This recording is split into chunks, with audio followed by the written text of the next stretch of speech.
BasketsTALK, Ausgabe 4 mit Jared Jordan. Guten Morgen, Jared. Guten Morgen. Guten Morgen. After the AllStar Break, we got a lot of topics to discuss. We got, as we already mentioned, the AllStar Break. We got to talk about opposing teams' locker rooms. We got to talk about superstitions. Where I ran into a super interesting story that came across when walking through your guys' locker rooms. Then we got to talk about getting into serious game mode again. Then we got to talk about the cup game ahead of us versus Alba Berlin, and obviously the next road game in Würzburg. So to start things off, the AllStar game. How exhausted are you after one heavy day of AllStar game action? Yeah, you know, Saturday was a long day. They had us doing a lot of things, but I think it's important, you know, it's kind of interactions with the fans and doing different media stuff. So overall it was fun, and yeah, you're a little tired, but it was worth it. When you compare the All-Star Day to a regular home game, I mean, when you have a home game, what does your regular day schedule look like, and what was the exact schedule on Saturday? Yeah, I mean, on a regular game day for a home game, you have shoot around from maybe 10:30 to 11:30, and then you're free for the rest of the day. You know, we play most of our games on Sunday at 5, so it's not that long. But for the All-Star game, it was shoot around and then some media videos and photo shooting. And then I think we had like a 2-hour break, so I went home and had lunch, and then we were right back here and doing the signing of the autographs for the fans, which was took a while because there's a lot of fans. And then then we kind of got to enjoy it, watch the contests, and then obviously had the game. So yeah, it was a long day. It was a long day, and I mean, after all the game action and stuff like that, there was the players' party as well. Mm. Come on, nobody's watching, nobody's listening to us. So how late was it? When did you guys get back from the party? Yeah, it was a late time, but probably we didn't get there till late because the game ended and it was a little drive. So, but yeah, we got home a little late. You don't remember? No. And then, but I think it was good, you know, that we went, and it was fun. A lot of guys are there, so it's just another time to interact with people, get to know the guys, and I had a lot of fun. Talking about all the other events other than the main event and the game in the evening, what did you like most? Was it the slam dunk contest? Was it Ryan Brooks' entrance? Was it the 3-point contest? Tell me about it. Yeah, that's hard to, just one thing I would say is difficult to pick. Yeah, I mean, Brooks' entrance was pretty funny. The whole get up and everything, and he did a good job putting it on. You know, it was pretty funny. But yeah, I think overall, just getting to know different guys and players, and you have a different appreciation for guys when you talk to them one-on-one, or because you play against them all the time, and you don't know them. So it's nice to be able to talk to people and meet new people, and talk to the coaches and stuff like that. So that's I think the most fun. Yeah. With all the chatter going on, how much trash talk is involved during the whole day? I mean, because you guys, as you already mentioned, you only get to see them when you play each other. Yeah. I mean, either the one guy loses or the other one wins. So how much trash talk is there involved? Yeah, I didn't talk trash to anybody. I didn't hear much. Tony said he was, and some other guys, but I didn't hear much of it myself, and I didn't really say anything, So for me, it wasn't too much trash talking. Yeah. Playing in the AllStar game in 2010 for the first time as a Beko BBL AllStar in Bonn, then being a BBL AllStar last year in Nuremberg, and then coming home to Bonn for another AllStar game. What was it like I mean, as we already mentioned, you being the leading vote getter for the team international, being introduced, I think you came in last, is that right? Yeah. In front of the home audience, in front of the home crowd, what was it like? Yeah, it's awesome, First to be elected and be the top vote getter for Team International is an honor, and I think a lot of our fans had a big part to do with that, so I appreciate that. And but yeah, having it here in Bonn is nice. I think it's a great arena, great gym, and it makes the league look really good. And yeah, the fans were great, and the introduction was really loud and nice. And yeah, it was just, you know, it was an honor for me, like I've said multiple times, and I was happy to be a part of it, and it was fun. Yeah. Was there, considering or looking at or hearing at the noise that was coming from the crowds, was it? How much of a difference was it between regular home games and AllStar Game? Yeah, I don't really realize this actually. Like at home games when I'm running out, I don't really hear how loud it gets, or even at the AllStar Game. Because you're in the tunnel. Yeah, I don't know. And then like Mary Beth had a video from the AllStar Game of me coming out, and then I could hear it was pretty loud. And but I think during the time you don't really, I don't know. It's kind of weird. You just don't really hear much, and then after I watched the video, and it was pretty loud. Yeah. When you look back at the game, percentage-wise, how much fun was it, and how much of a serious part was there in it as well? Yeah, I would say last year was more serious for sure. It's more of a real game, harder defense. This year is not as hard, a little more relaxed, a little more fun, I would say. Just guys not playing as hard, but I think the last 5-6 minutes, it got pretty, guys are trying to win. I could tell. I was on the bench with like 6 minutes left, and I saw Anton and Heiko, they were starting to play, and I could see it on their faces. I was like, all right, dude. So, but I think that's the way you should do it, you know, having fun, and then last couple of 5, 6, 7, 8 minutes, see who can win. So. And you guys pulled out a victory. It's 121 to 116. Would you obviously, you know, with a double-double of 15 and 10, and then we had Banners with 11, 6 out of 8 from long range. Tony close to a double-double with 16 and 9, and another, can we say bomb player, or former bomb player, after a crucial Heiko Schafazik pass into the stands. Chris appeared out of nowhere, had his inbounds in the slam dunk. Did the players know before about what the Beko BBL had planned with him coming actually on court, or was that something everybody was surprised on? Yeah, I knew that he was going to play. You know, he had told me. Because you were the one that was running after the ball. But it wasn't really, and Heiko was talking to me during the game. He said, do you know about the Chris? And I said, yeah, but I don't know when. Okay. And he said, oh, right now, we're going to do it. He's like, I'm going to throw the ball, just go run after it. I was like, okay. But I should have stayed.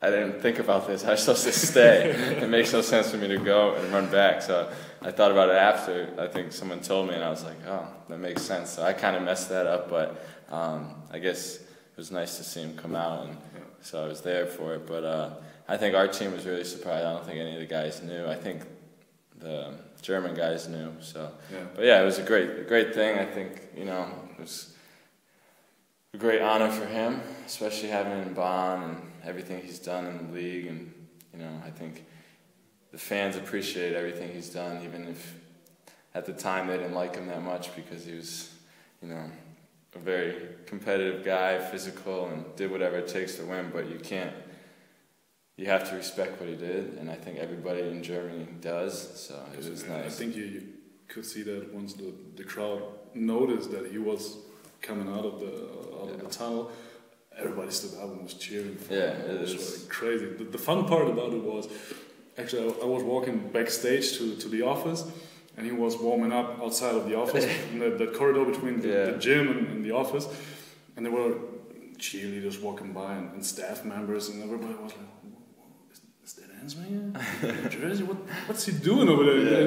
And Chris was backstage and doing his warm-up routines, like in the old days, and doing some stretching, some movement stuff, some yoga, and so it was fun to see. Like everybody reacted the way, what's he doing? What's he doing? It was nice to see. The maybe not so fun part about the whole event was you guys having to move over from the home locker room to the opposing team's locker room. And I do remember that we had a media appointment last week with the colleagues from the Generalanzeiger, And you guys came into the opposing locker room. Bennett immediately said, "Yeah, I remember. I have a good. I remember some good stuff with it. I can relate to some good stuff because he had this huge Euro Challenge game back in the days when he was with Prosteov over here. And you and Tom immediately said, it's way too huge for opposing team's locker room, and the showers are way too nice. So, how did it feel to spend some kind of or some parts of the day over there in the opposing team's locker room? Yeah, that when we went in there for the interview last week, that was the first time I've ever seen that locker room. So I've never been in it, never even seen it. Yeah. So, and you don't want to see it ever again.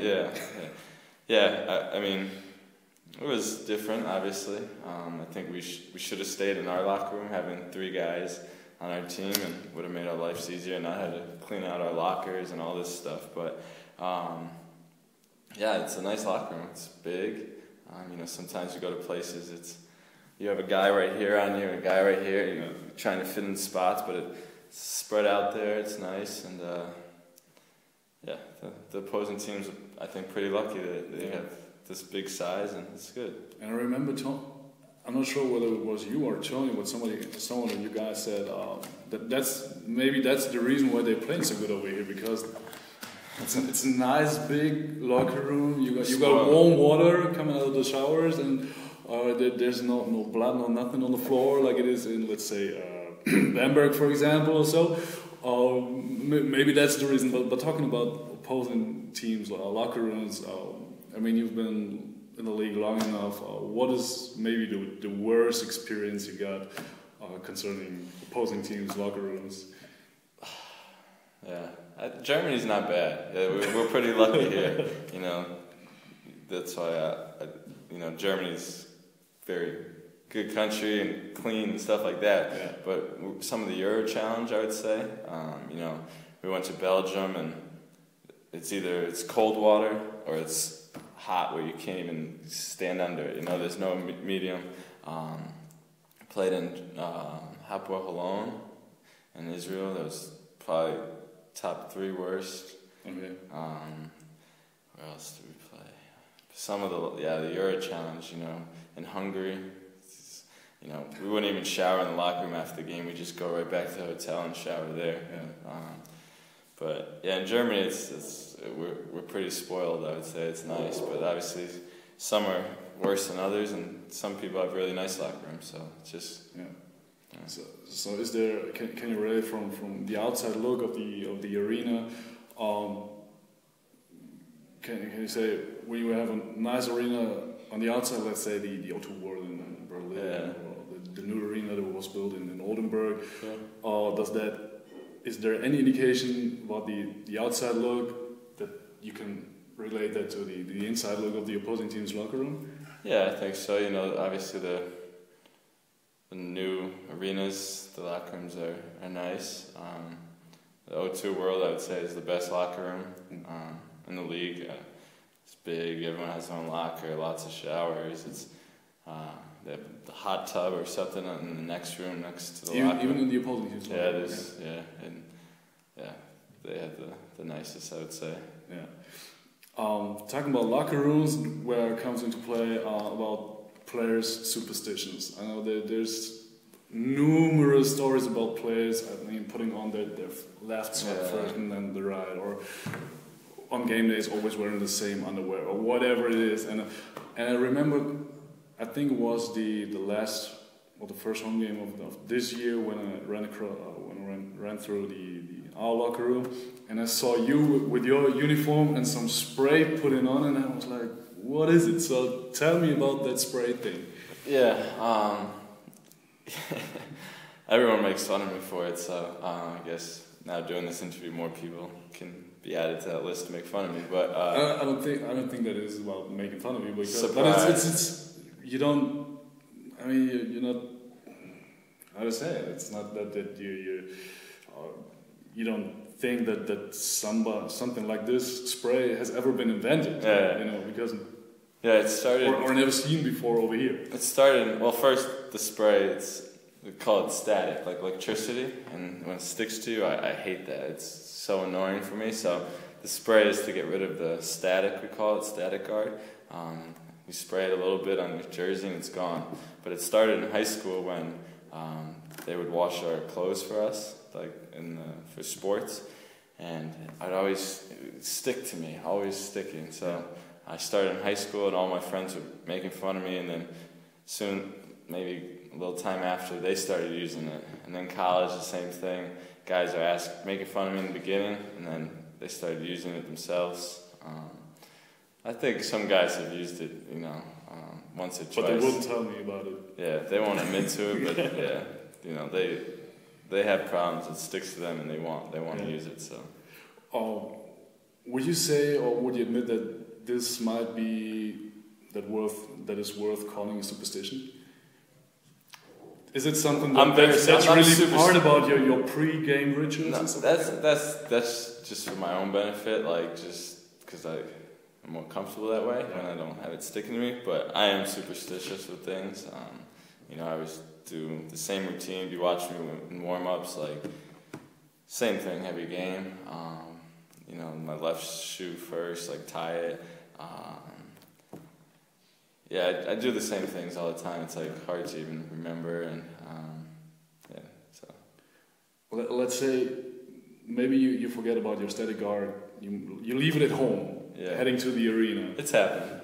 That's happened. I throw water on it. Did it work? Not as well, but you throw a little water, put water in your hands, and throw it on the jersey. And did you have a good game or a bad game? I can't remember. Come on. I don't know. I don't know which game it was, but it's happened, and I get mad. I forgot my static guard, but. So it isn't that bad that you're thinking, damn, I forgot my static guard, and I have to have a bad game. It's not like this. No. Or what happens when you put on your, maybe not your left, but your right shoe first? Is it? It doesn't. I remember it's always left, right. So I've never. It's just I don't know why. I guess everyone has some here and there, but I do a lot of things I could explain. I don't even.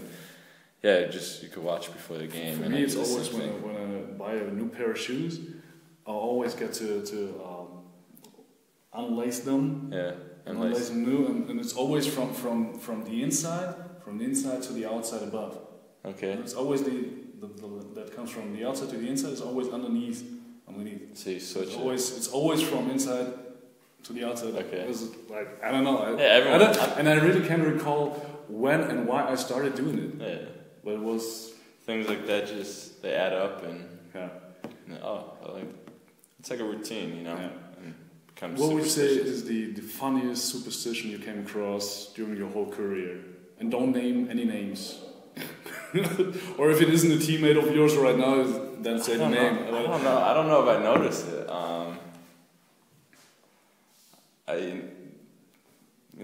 Chris Ensminger, he would always, I don't know if it's superstition or him but he always brought, it's probably smart, but he always gave me a hard time, and that I would make fun of him. He always brought 2 pairs of shoes with him to road games, and his shoes are so big, and it takes up his whole bag and everything, and I guess one of his teammates in Bamberg, they were playing, and his shoe blew out, ripped, and he had missed the whole game or something because he didn't have another pair of shoes.